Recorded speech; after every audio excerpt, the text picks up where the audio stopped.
ये कहानी है एक ऐसे गैंगस्टर की जो कि एक दिन एक हाई स्कूल स्टूडेंट की बॉडी में चला जाता है, जिसके बाद उसे स्कूल में बुलीज का सामना करना पड़ता है और साथ ही उसे एक ऐसी चीज पता चलती है जिससे आज तक वो अनजान था और इससे उसकी पूरी जिंदगी पलट जाती है। दोस्तों, ये कोरियन ड्रामा काफी मजेदार और एक्शन कॉमेडी से भरा है। इस वीडियो को एंड तक जरूर देखिएगा, आपको जरूर मजा आएगा। तो कहानी की शुरुआत होती है एक गैंगस्टर बॉस जांग से, जिसकी जिंदगी एकदम बेहतरीन गुजर रही थी। उसके पास किसी भी चीज की कोई कमी नहीं थी सिवाय एक अच्छी बीवी के। उसकी वाइफ सेयोन जांग से बिल्कुल भी प्यार नहीं करती थी, लेकिन जांग को भी कोई फर्क नहीं पड़ता था क्योंकि उसने बस सेयोन से इसीलिए शादी की थी क्योंकि वो हानहो कंपनी के चेयरमैन की बेटी है। खैर, आज जांग को पता चलता है कि उसके नए प्रोजेक्ट के बीच में एक कारपेंटर की शॉप आ रही है और कारपेंटर अपनी शॉप हटाने से मना कर रहा है। ये बात जानकर जांग अपने सबसे वफादार आदमी मैनचुल को बुलाता है और कहता है कि कुछ आदमियों को लेकर जाओ और उस कारपेंटर की शॉप को वहां से हटवाओ। इधर दूसरी तरफ वो कारपेंटर जोंग पहले ही घबराया हुआ था और तभी मैनचुल यहाँ कई सारे आदमी लेकर आ जाता है। इसके बाद सारे आदमी जोंग की थोड़ी खातिरदारी करते हैं और फिर मैनचुल कहता है कि अगर तूने 3 तक गिनती में खुद साइन नहीं किए तो हम तेरा हाथ काटकर खुद अंगूठा लगवा लेंगे। जोंग भी डरकर अब साइन कर देता है। वहीं रात में जब जांग आराम से खाना खा रहा था तो तभी यहाँ पर यांग नाम का एक और आदमी आ जाता है जो कि किसी भी हाल में जांग से आगे निकलना चाहता था। यहाँ पर जांग यांग की थोड़ी बेइज्जती करता है और अपनी बेइज्जती करवाने के बाद यांग यहाँ से निकल लेता है। अब इसके कुछ समय बाद जांग को कंपनी की तरफ से एक बिल्डिंग मिलती है और इसकी खुशी मनाने के लिए जांग एक रेस्टोरेंट में रामेन खाने आता है, लेकिन असल में उसे रामेन से कोई मतलब नहीं था। वो तो किसी को देखने यहाँ पर आया हुआ था। यहीं पर एक हाई स्कूल का लड़का डोंग भी जांग के आगे बैठकर खाना खा रहा था। अब यहाँ पर जांग रेस्टोरेंट की मालकिन से पूछता है कि 10 साल पहले इस रेस्टोरेंट को एक औरत चलाती थी, अब वो कहाँ पर है। इस पर रेस्टोरेंट की मालकिन कहती है कि वो औरत तो मर गई होगी। ये सुनकर जांग रामेन चखता है जो कि उसे बिल्कुल पसंद नहीं आते और फिर वो पेमेंट करके जाने वाला होता है। तभी उस लड़के डोंग के पास किसी की कॉल आती है और फिर वो जल्दबाजी में यहाँ से जाने लगता है। वो उन लेडी से कहता है कि मेरा वॉलेट कहीं पर खो गया है। ये बात सुनकर वो लेडी कहती है कि बेटा जाओ, ये अंकल है ना, ये भी तुम्हारी तरफ से पैसे दे देंगे। इसके बाद वो लेडी जांग से भी पैसे ले लेती है और कहती है कि इसके बदले में मैं तुम्हें जल्दी ही एक गिफ्ट दूंगी। अब जांग पैसे देकर यहाँ से जाने लगता है, लेकिन कूड़े की गाड़ी की वजह से वो जाम में फंस जाता है और बाहर निकलकर खड़ा होता है। और यहीं पर वो लड़का डोंग भी ऊपर छत की दीवार पर चलता हुआ एक शूज उतारने की कोशिश कर रहा था और तभी अचानक से वो नीचे जांग के ऊपर गिरता है, जिससे जांग वहीं बेहोश हो जाता है। अब इसके बाद जांग को एक हॉस्पिटल में होश आता है। नर्स उसके पास आकर कहती है कि बेटा तुम उठ गए क्या। जांग सोचता है कि ये नर्स मुझे बेटा क्यों बोल रही है। वो नर्स डॉक्टर को बुलाने चली जाती है। तभी जांग उठकर बाहर निकल जाता है और एक आदमी दोबारा उससे कहता है कि बेटा तुम उठ गए। जांग सोच रहा था कि ये सभी लोग पागल पागल हो गए क्या, 40 साल के आदमी को ये लोग बेटा बोल रहे हैं। लेकिन तभी उसे एक बड़ा झटका लगता है। वो अपने सामने अपनी बॉडी को देखता है जो कि बेड पर पड़ी हुई थी और वो कोमा में जा चुका था। अब इसके बाद वही कारपेंटर जोंग भी यहाँ पर आ जाता है और जांग को अपना बेटा कहने लगता है और जांग को पता चलता है कि इस वक्त उसकी आत्मा उसी हाई स्कूल के लड़के की बॉडी में आ चुकी है जो कि उसके ऊपर आकर गिरा था। ये सब देखकर जांग हैरान रह जाता है। डॉक्टर को लगता है कि डोंग यानी कि इस लड़के के सर पर गिरने से चोट लगी है, इसलिए वो थोड़ा सा अजीब बिहेव कर रहा है। यहीं पर कारपेंटर जोंग कहता है कि मेरे बेटे का बोलने का तरीका भी बिल्कुल बदल गया है। वो कहते हैं कि डोंग मैं तुम्हारा डैड हूँ, क्या तुम मुझे नहीं पहचान पा रहे। लेकिन जांग कहता है कि ओए बुड्ढे, अपने हाथ मुझसे दूर रख, मैं तेरा बेटा नहीं हूँ। डॉक्टर कहती हैं कि शायद इसके दिमाग पर चोट लग गई है, ये कुछ समय में खुद ही ठीक हो जाएगा। अब इसके बाद जांग को याद आता है कि वो तो उसी लड़के की बॉडी में आ गया है जो कि रेस्टोरेंट में उससे मिला था और जरूर रेस्टोरेंट की उस औरत ने ही इनकी सोल आपस में स्विच करवाई है। जांग तुरंत ही दोबारा रेस्टोरेंट में जाता है, लेकिन अब वहाँ पर कोई भी रेस्टोरेंट नहीं था और उसकी एक औरत से बहस हो जाती है। वो औरत कह रही थी कि वो रेस्टोरेंट तो यहाँ से सालों पहले हट चुका है, लेकिन जांग उनसे कहता है कि मैंने कल ही यहाँ पर रामेन खाए थे। लेकिन वो औरत जांग को पागल समझती है। यहीं पर जांग की असली बॉडी के कोमा में जाने की खबर सुनकर उसी आदमी यांग को काफी खुशी होती है। इधर जांग अपने घर पहुंचता है और देखता है कि उसकी वाइफ रो रही है। जांग को लगता है कि शायद उसकी वाइफ को जांग के कोमा में जाने से काफी दुख हो रहा होगा, लेकिन असल में वो अपना नेकलेस टूट जाने की वजह से रो रही थी। अब तभी जांग की वाइफ उसे देखकर डर जाती है। जांग कहता है कि मैं तुम्हारा पति हूँ, मैं जांग हूँ, लेकिन उसकी वाइफ को यकीन नहीं होता। वो अलार्म बजाकर एक तलवार उठा लेती है। तभी गार्ड्स यहाँ पर आकर जांग को पुलिस के हवाले कर देते हैं। फिर ऑफिसर जांग से कहता है कि तुम उस घर में क्यों गए थे, क्या तुम वहाँ पर चोरी करने वाले थे। जांग को गुस्सा आ जाता है। वो कहता है कि वो पूरा घर मेरा है, भला मैं अपने घर में चोरी क्यों करूंगा। वो कारपेंटर अपने बेटे डोंग को रोकते हैं और पुलिस को बताते हैं कि इसके सर पर चोट लग गई है, जिससे लगता है कि शायद ये सटिया गया है, आप इसे माफ कर दो। फिर वो उसे लेकर यहाँ से जाने लगते हैं। अब इसके बाद जांग हॉस्पिटल में अपनी बॉडी के ऊपर बार बार गिरने लगता है ताकि वो अपनी असली बॉडी में वापस जा सके। तभी जांग का वफादार आदमी मैनचुल यहाँ पर आता है, लेकिन वो ये देखकर सोचता है कि शायद वो किसी कपल के रूम में आ गया, इसीलिए वो वापस जाने लगता है। लेकिन उसे याद आता है कि ये तो उसके बॉस का रूम है। वो अंदर आकर कहता है कि तू मेरे बॉस के साथ क्या कर रहा है। मैनचुल पहचान जाता है कि ये तो वही मोटा है जिसने मेरे बॉस के ऊपर गिरकर उन्हें कोमा में पहुंचा दिया। अब तभी डॉक्टर यहाँ पर आ जाती है। जांग यहाँ से निकल लेता है। फिर वो कारपेंटर जोंग के साथ उनके घर पर आ जाता है। यहाँ पर जोंग ने अपने बेटे के लिए ढेर सारा खाना बनाया था, लेकिन इतना खाना देखकर जांग कहता है कि मैं इतना सारा नहीं खा सकता। मगर थोड़ा सा चखने के बाद ही उसे कुछ होता है और जब उसकी आंख खुलती है तो सारा खाना उसने खत्म कर दिया था। इसके बाद जोंग कहता है कि बेटा अब तुम आराम कर लो, हम कल स्कूल जाएंगे और उसके बारे में बात करेंगे। इसके बाद जांग इस लड़के डोंग के रूम में आ जाता है। फिर अगले दिन ये दोनों स्कूल में जाते हैं। जांग बॉस की तरह बैठ जाता है और अपने एटीट्यूड को बिल्कुल भी कम नहीं करता। फिर इसके बाद जोंग प्रिंसिपल से बात करता है। प्रिंसिपल के साथ साथ पूरे स्कूल में ये बात फैल गई थी कि जिस दिन से डोंग गिरा है, डोंग को उस दिन के बारे में कुछ भी याद नहीं है। कारपेंटर जोंग प्रिंसिपल से कहता है कि मेरा बेटा ऐसा कदम नहीं उठा सकता कि वो खुद बिल्डिंग से कूद जाए, जरूर दूसरे बच्चों ने उसके साथ कुछ किया होगा। लेकिन प्रिंसिपल मना करने लगता है और ये सब सुनकर जंग समझ जाता है कि प्रिंसिपल कुछ छुपा रहा है। वो कारपेंटर को और चिंता करने से मना करता है और फिर इस लड़के डोंग की क्लास में आ जाता है। टीचर सब बच्चों से कहती है कि उस एक्सीडेंट की वजह से डोंग अभी तक पूरा ठीक नहीं हुआ है, इसीलिए हर काम में इसकी मदद करते रहना। लेकिन क्लास के कुछ लड़के डोंग के आते ही उसका स्वागत अपनी मिडिल फिंगर से करते हैं। फिर इसके बाद कैंटीन एरिया में कुछ लड़कियां एक लड़की यून को बुली करने लगती हैं। एक लड़की यून के खाने में फैंटा मिला देती है और फिर उसे खाने के लिए कहती है। यून फाइट बैक नहीं करती और उसे खाने लगती है। इसके बाद वो लड़कियां उसका सारा खाना उसके ऊपर ही डाल देती हैं। ये सब देखकर जंग उनसे कहता है कि उसे आराम से लंच करने दो, उसे परेशान क्यों कर रही हो। लेकिन फिर एक लड़का तेवोक उसके पास आकर कहता है कि अबे लूजर, तू ज्यादा नहीं बोल रहा।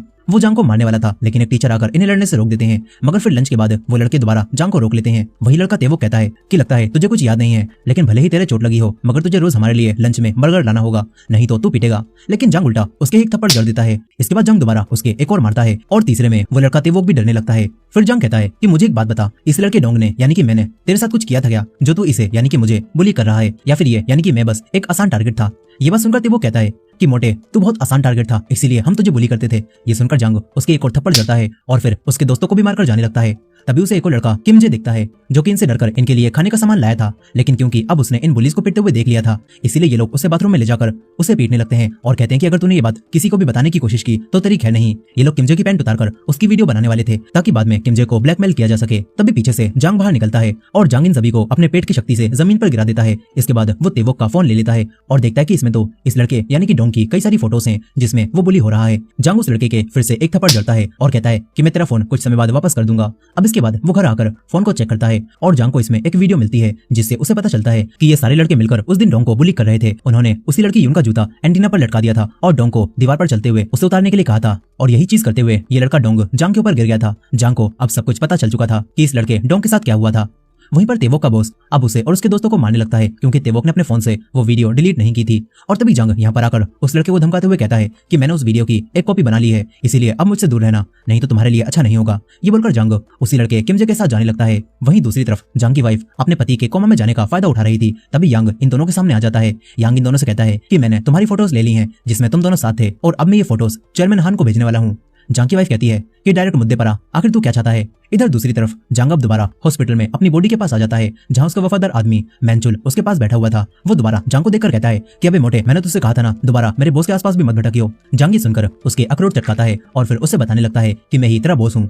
वो मैंचुल को कई सारी बातें बताता है जो कि सिर्फ जांग को पता हो सकती थी। इससे अब मैंचुल को भी यकीन आ जाता है कि ये मोटा ही उसका बॉस है। फिर अपनी भूख मिटाते हुए जांग मैंचुल से पूछता है कि आखिर तुम मेरी बॉडी के आसपास क्यों थे। इस पर मैंचुल बताता है कि एक रूमर फैली हुई है कि वो आदमी यांग आपको हॉस्पिटल में मरवाना चाहता है, इसीलिए मैं आपकी बॉडी की रक्षा कर रहा था। अब इसके बाद अगले दिन स्कूल में जांग से एक लड़की टकरा जाती है। वो तेजी में कहीं पर जा रही थी और वो अपना टेडी बेयर नीचे गिरा देती है। जांग उसके पीछे जाता है और उसका टेडी बेयर उसे वापस करता है। ये वही लड़की योन होती है। वो कहती है कि डोंग, तुम्हारी याददाश्त सच में चली गई क्या, तुम मुझे पहचान भी नहीं रहे। अब तभी इस लड़की यून की माँ यहाँ पर आ जाती हैं। जांग उन्हें देखकर हैरान रह जाता है क्योंकि असल में ये औरत मीसुन जांग का पहला प्यार थी। मीसुन जांग को देखकर कहती है कि अरे बेटा डोंग, ये तो तुम ही हो ना, तुम कितने बड़े हो गए हो। जांग कहता है कि मीसुन तू यहाँ पर क्या कर रही है। ये सुनकर मीसुन उसकी एक लगाती है और कहती है कि तुझे बात करने की तमीज नहीं है क्या, तुम इतने छोटे होकर मुझे मेरे नाम से बुला रहे हो। मीसुन उसे मारने लगती है और यहाँ से भगा देती है। फिर जांग अपने और मीसुन के पुराने पलों को याद करने लगता है और सोचता है कि मीसुन अगर यून की माँ है तो उसका बाप कौन है। फिर वो स्कूल के दौरान यून के कुछ बाल तोड़ लेता है और डीएनए टेस्ट से उसे पता चलता है कि यून उसकी ही बेटी है जिसे स्कूल में बुली किया जाता है। ये सब जानकर अब उसे गुस्सा आने लगता है। अगले दिन स्कूल में वही लड़कियां दोबारा से उसकी बेटी यून को परेशान करने लगती हैं और कहती हैं कि तूने ही हमारी लिपस्टिक चुराई है ना। वो उसका बैग चेक करती हैं। ये देखकर जांग कहता है कि तुम्हारी लिपस्टिक मैंने चुराई थी, वो मुझे चाहिए थी, लेकिन वो मुझे पसंद नहीं आई, इसलिए मैंने उसे फेंक दिया। इस तरह जांग यून को बचा लेता है, लेकिन वो देखता है कि उसकी बेटी रो रही है। इसीलिए जांग मैंचुल को उन्हीं लड़कियों की फोटो दिखाकर कहता है कि इन लड़कियों ने मेरी बेटी को परेशान किया है, इन्हें अच्छा सबक सिखाओ और इनकी कई सारी हड्डियां तोड़ दो। लेकिन मैंचुल कहता है कि बॉस, हम ऐसा नहीं कर सकते, ये तो हाई स्कूल की लड़कियां हैं और ये हमसे कितनी छोटी भी हैं, शायद यून को ये बात खुद ही स्कूल में संभालनी चाहिए। ये बात जानकर अब जांग मिसुन से बात करता है। मिसुन नहीं जानती थी कि इस लड़के के अंदर उसके पहले प्यार की आत्मा है। वो इसे डोंग ही समझ रही थी। जांग उससे सब बताता है और कहता है कि टीचर्स भी बुलिंग को इग्नोर कर रहे हैं। मिसुन परेशान होने लगती है, उसे समझ नहीं आता कि उसे क्या करना चाहिए। वो कहती है कि ये सारी गलती उस आदमी जांग की है, उसे कोई अंदाजा भी नहीं होगा उसकी बेटी और मैं किन चीजों से गुजर रहे हैं। अब अपने आप को बुरा भला सुनकर जांग कहता है कि तुम चिंता मत करो, मैं स्कूल में सब संभाल लूंगा। वहीं जांग की वाइफ अब यांग के साथ मिल चुकी थी। वो अपने डैड यानी कि चेयरमैन को बताती है कि जांग ने 3 बिलियन वॉन का घोटाला किया है। वो चेयरमैन हान को कुछ पेपर्स भी दिखाती है। इधर जांग अब डिसाइड करता है कि उसे अपनी बेटी को बचाना होगा, साथ ही उसे इस लड़के की बॉडी को भी शेप में लाना होगा। इसलिए अब जांग जिम में प्रैक्टिस करने लगता है और मिसुन ने यून को भी यहाँ भेज दिया था, लेकिन यून कहती है कि मैं तुम्हारे साथ यहाँ पर फाइटिंग की प्रैक्टिस नहीं करने वाली। वो जाने लगती है, मगर मैंचुलिन का नया टीचर बनकर उसे रोक लेता है और फिर इन दोनों को फाइटिंग की ट्रेनिंग देने लगता है। कुछ ही दिनों में यून बहुत अच्छी फाइटर बन जाती है और साथ ही जांग भी अपना वजन घटाकर शेप में आ जाता है। वो स्कूल में जाता है और स्कूल में सारी लड़कियां उसका नया रूप देखकर हैरान रह जाती हैं और लड़कियों के साथ साथ उसे लड़के भी देख रहे थे। इसके बाद स्कूल से जांग यून के साथ उसके घर पर आता है, जहां उसे अपनी बेटी की कई सारी फोटोज मिलती हैं। वो उसके बचपन की एक फोटो को देखकर अपने फोन में एक फोटो ले लेता है। इधर कारपेंटर जोंग मेहनत से काम करने के बाद अपनी सैलरी लेकर घर जाने लगते हैं, मगर बीच रास्ते में ही कुछ आदमी इन्हें घेर लेते हैं। कारपेंटर जोंग ने इन आदमियों से 2 साल पहले पैसे उधार लिए थे और अब ये आदमी जोंग से पैसे लेने के लिए उन्हें मारने लगते हैं। तभी यहाँ पर जांग आ जाता है। जांग ये देखकर इन आदमियों से फाइट करने लगता है, लेकिन उसके डैड उसे पकड़ लेते हैं और सारी मार खुद खाते रहते हैं। फिर इन आदमियों का बॉस कहता है कि तुम्हारे पास सिर्फ 1 हफ्ते का टाइम है, 1 हफ्ते में मुझे 80 मिलियन वॉन लाकर देना। ये बोलकर वो चले जाते हैं। जांग देखता है कि कारपेंटर जोंग तो बेहोश हो चुके हैं। अब इसके बाद मैंचुल अकेले ही उन आदमियों के अड्डे पर पहुंच जाता है। मैंचुल अकेले इन सभी से फाइट करता है और इनकी हड्डी पसली चटकाने के बाद वो इनसे कहता है कि उस कारपेंटर जोंग ने 2 साल पहले तुमसे 5 मिलियन लिए थे ना, और अब तुम मुझसे 80 मिलियन मांग रहे हो। उसका कर्जा कम कर दो, नहीं तो तुम्हारे लिए अच्छा नहीं होगा। वो आदमी भी डरकर मैंचुल की बात मान लेता है। इधर जांग कारपेंटर जोंग के लिए अपने हाथों से खाना बनाता है और ये देखकर जोंग को काफी खुशी होती है कि उनके बेटे ने उनका इतना ख्याल रखा। वो बताते हैं कि मुझे उन आदमियों की कॉल भी आई थी, उन्होंने मेरा कर्जा घटा दिया है। अब इसके बाद स्कूल में जांग अपनी बेटी की फोटो देखकर खुश हो रहा था। यहीं पर वो लड़कियां दोबारा अब यून के पास आकर उसे परेशान करने लगती हैं, लेकिन इस बार यून उनसे नहीं डरती। वो उन्हें पकड़कर मारने लगती है और इन लड़कियों को धमकाकर चली जाती है। जांग को ये देखकर काफी खुशी होती है कि उसकी बेटी भी बिल्कुल उसकी तरह है। अब इसके बाद वो मिसुन के रेस्टोरेंट में जाकर उन्हें सारी बातें बताता है, जो जानकर मिसुन भी काफी खुश होती है और उसे रामेन खिलाती है। मिसुन कहती है कि तुम्हें इस तरह खाते हुए देखकर मुझे किसी की याद आ गई। वो कहती है कि आजकल तुम मुझे यून के डैड की याद दिला रहे हो। अब तभी कुछ कस्टमर्स मिसुन को छेड़ने लगते हैं। ये देखकर जांग को गुस्सा आ जाता है। वो उस आदमी के पास जाकर उससे बहस करने लगता है और बात हाथापाई पर आ जाती है। जांग मिसुन को किचन में भेजता है और फिर अकेले इन लोगों को बचाने लगता है। वो एक आदमी को पकड़कर कहता है कि तूने मेरी औरत को हाथ भी कैसे लगाया। जांग उसे बुरी तरह मारने लगता है। मिसुन बाहर आकर उसे रोकती है और कहती है कि इस तरह तो ये आदमी मर जाएगा। फिर वो कहती है कि आखिर तुम कौन हो और तुम मुझे बार बार अपनी औरत क्यों बोल रहे हो। इसके बाद जांग उसे सब बताता है कि उसकी आत्मा इस लड़के की बॉडी में आ गई है, लेकिन मिसुन को इन बातों पर जरा भी यकीन नहीं हो रहा था। ये सुनकर जांग उसे बताने लगता है कि तुम्हारे पेट के साइड में एक तिल है और अगर तुम चाहो तो मैं तुम्हें इससे भी ज्यादा प्राइवेट बातें बता सकता हूँ, जो कि सिर्फ मैं ही जानता हूँ। ये बात सुनकर मिसुन घबरा जाती है। फिर वो पूछती है कि बताओ हम पहली बार कहाँ पर मिले थे और हमारा ब्रेकअप कहाँ पर हुआ था। जांग उसे सब बताता है और कहता है कि जब तुम मुझसे आखिरी बार मिलने आई थी तो तुमने मुझे बताया क्यों नहीं कि तुम प्रेग्नेंट हो। मैं तुम्हें कभी भी नहीं छोड़ता। मिसुन को यकीन हो जाता है कि यही जांग है। वो कहती हैं कि अब तुम वापस क्यों आए हो और यून तुम्हारी बेटी नहीं है, मैंने अकेले उसे पाला है। आखिरकार तुम अब भी गैंगस्टर हो, इसी वजह से तो मैंने तुम्हें छोड़ा था। मिसुन जांग को यहाँ से जाने के लिए कहती है। जांग को भी मजबूरी में यहाँ से जाना पड़ता है। तभी मिसुन उस दिन को याद करने लगती है जब वो जांग से आखिरी बार मिलने गई थी। वो जांग को सच बताने वाली थी, लेकिन जांग ने ही उसे पहले छोड़ दिया था क्योंकि उसकी शादी चेयरमैन की बेटी से हो रही थी, जिससे उसे ढेर सारे पैसे मिलते। ये सब याद करके अब मिसुन को गुस्सा आ जाता है।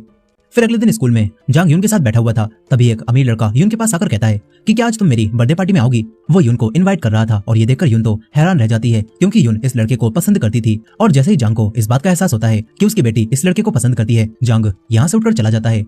वही मिसुन अब भी ख्यालों में खोई हुई थी और तभी जांग उसके पास मैसेज करके उसे मिलने के लिए बुलाता है। इधर अगले दिन यून उसी अमीर लड़के के विला में पार्टी में आ जाती है। यहीं पर जांग का स्कूल का दोस्त भी उन्हीं गुंडी लड़कियों के बीच में फंस चुका था और तभी वो लोग बात करती हैं कि आज तो यून गई, उसे पता भी नहीं होगा कि आज उसे पार्टी में क्यों बुलाया गया है। जांग का दोस्त ये सारी बातें सुन लेता है। इधर मिसुन अब जांग से मिलने आ जाती है। जांग मिसुन से मिलकर उसे समझाने लगता है कि जो उसने पास्ट में मिसुन के साथ किया उसके लिए वो शर्मिंदा है और अब वो मिसुन के साथ रहना चाहता है, लेकिन मिसुन नहीं मानती और कहती है कि ये मुमकिन नहीं है और तो और तुम पहले से शादीशुदा हो। आसपास के लोग ये सुनकर हैरान होते हैं कि ये बच्चा इतनी सी उम्र में शादीशुदा है और इसका अफेयर भी चल रहा है। मिसुन अब जाने लगती है। तभी जांग उसे रोककर किस करने लगता है और ये देखकर मिसुन उसके एक थप्पड़ मारती है। आसपास के लोग सदमे में पहुंच चुके थे कि आखिर ये सब क्या चल रहा है। मिसुन अब जांग को पकड़कर पुलिस के पास ले जाने लगती है। जांग उससे माफी मांगता है। तभी उसके पास उसके स्कूल के दोस्त की कॉल आती है, जो कि बताता है कि शायद आज यून खतरे में है। और ये बात जानकर जांग अब कार चलाते हुए यून की क्लास की उन्हीं लड़कियों से लोकेशन पूछता हुआ पार्टी में जाने लगता है। इधर वो अमीर लड़का यून को जबरदस्ती ड्रिंक पीने के लिए कहता है। यून नहीं मानती और तभी वो अपना असली रूप दिखाता है और कहता है कि मैंने तुम्हें ऐसी पार्टी में ऐसा ही नहीं बुलाया।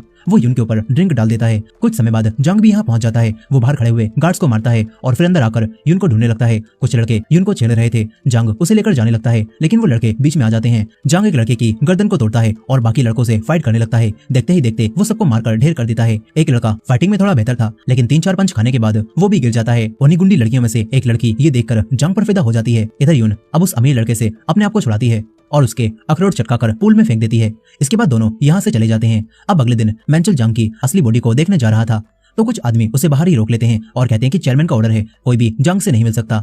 इसके बाद मैंचुल जांग को आकर सब कुछ बताता है कि तुम्हें तुम्हारी वाइफ ने यांग के साथ मिलकर झूठे इल्जाम में फंसा दिया है और अब चेयरमैन सोचते हैं कि तुमने 3 बिलियन वॉन का घोटाला किया है और जब तुम भाग रहे थे तभी तुम्हारा एक्सीडेंट हो गया।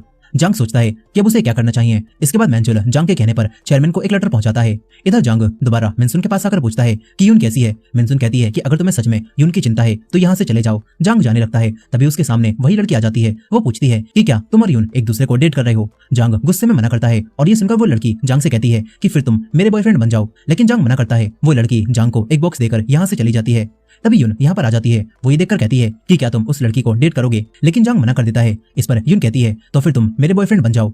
जांग गुस्से में मना करता है और यहाँ से जाने लगता है। अब इसके बाद यून अपनी मॉम मिसुन को बताती है कि वो डोंग को अपना बॉयफ्रेंड बनाना चाहती है। मिसुन ने सुनकर गुस्सा और हैरान होती है क्योंकि वो जानती थी कि डोंग असल में यून के डैड हैं। मिसुन कहती है कि तुम उससे दूर रहना। अब इसके बाद अगले दिन मिसुन जांग को स्कूल से ही पकड़ लेती है और कहती है कि तुम ऐसा क्या कर रहे हो जो तुम्हारी बेटी अब तुम्हें ही अपना बॉयफ्रेंड बनाना चाहती है। जांग कहता है कि मैं बस उसका दोस्त बनना चाहता था। मिसुन जांग से कहती है कि तुम यहाँ से चले जाओ और हमारी जिंदगी में कभी वापस मत आना। हम फिर से कभी भी एक नहीं हो सकते क्योंकि तुम पहले से शादीशुदा हो। अब तभी यून यहाँ पर आ जाती है और कहती है कि कौन शादीशुदा है। यहाँ बिना सोचे समझे जांग यून से कहता है कि मैं तुम्हारी माँ को पसंद करता हूँ। यून ये सुनकर हैरान रह जाती है। उसे लगता है कि उसकी माँ ने उससे उसका प्यार छीन लिया। यून गुस्सा होकर यहाँ से भाग जाती है। मिसुन अब जांग पर गुस्सा होने लगती है और कहती है कि तुमने वो बात क्यों कही। इधर यांग गार्ड्स को मारता है और जांग की बॉडी के पास आ जाता है।